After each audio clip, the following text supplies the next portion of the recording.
Alo, neredesiz? Yolda gel maşinim bozulup kaldı. Tezrak gelin. Assalomu alaykum. Assalomu alaykum. Nima bo'ldi? Mashinam yonmin kaldı. Ko'rib bersam bo'ladimi? Tushunasizmi o'zi? O'zim ustami? Yaxshi, ko'ring.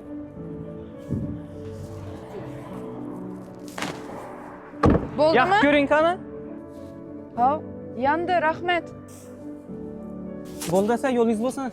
Mana qo'yasizmi kam bo'lsam? Yo'q, pul satganim yo'q. Odamlar yaxshilik qiladi, yaxshilikdan qilib turish kerak. Salomat bo'ling. Yaxshi, bo'ladi. Alo.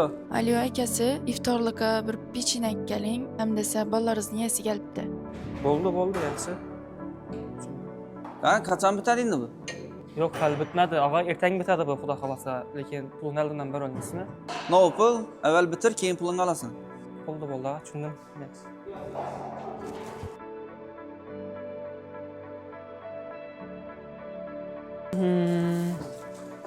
Assalomu alaykum.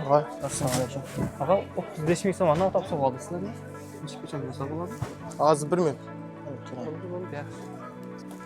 Assalomu alaykum. Sizni yo'lda mashinangiz o'tib bermadimi? Avang, günüm bo'yi sizni yaxshiligingizni shatib qaytarishni o'ylanib yurardim. O'zingiz bizning do'konimizga kelib qolibsiz.